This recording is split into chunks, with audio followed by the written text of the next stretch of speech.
Est-ce que le vrai amour ne dure que 3 ans? Est-ce que c'est inévitable que la flamme s'éteigne après quelques années? Des scientifiques affirment que l'état amoureux intense ne dure que 18 à 36 mois. Mais est-ce la fin de l'amour ou le début de quelque chose de plus profond? Dans cette vidéo, on va comprendre ensemble ce qui se passe dans notre cerveau quand on aime et pourquoi l'amour change, sans forcément disparaître. Quand on tombe amoureux, le cerveau s'embrase.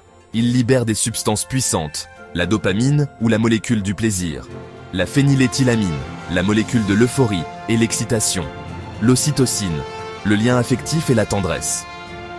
Résultat, on pense à l'autre sans arrêt. On est euphorique, presque drogué à l'amour. Cette phase, qu'on appelle l'amour passionnel, est magnifique, mais fragile.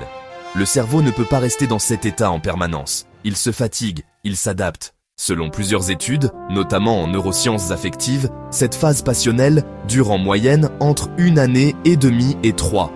Après cela, le taux de dopamine baisse. On commence à voir les défauts. La routine s'installe. Beaucoup de couples se séparent à ce moment-là, pensant que l'amour est mort. Mais en réalité, il est en train de changer de forme. Quand la passion s'éteint, il ne reste pas rien. Il peut naître un autre amour, plus calme mais plus profond. L'amour compagnon. Cet amour-là repose sur la complicité, le respect, le partage de valeurs, la volonté de construire. Il ne fait pas vibrer chaque minute, mais il rassure, il élève, il unit. Ce n'est plus une flamme vive, c'est un feu stable qu'on entretient à deux. Les couples qui traversent les années ne sont pas ceux qui ne rencontrent aucun obstacle. Ce sont ceux qui comprennent que l'amour évolue.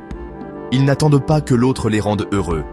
Ils créent ensemble des rituels, des souvenirs, des projets. Ils acceptent que la passion baisse, mais que la connexion émotionnelle peut s'approfondir. Ils savent que l'amour se travaille, comme une œuvre d'art. Alors, est-ce que le vrai amour meurt après 3 ans? Non, il change, il grandit, si on le cultive. Et toi, que penses-tu de cette théorie? As-tu déjà ressenti cette transition dans une relation? Dis-le-moi en commentaire.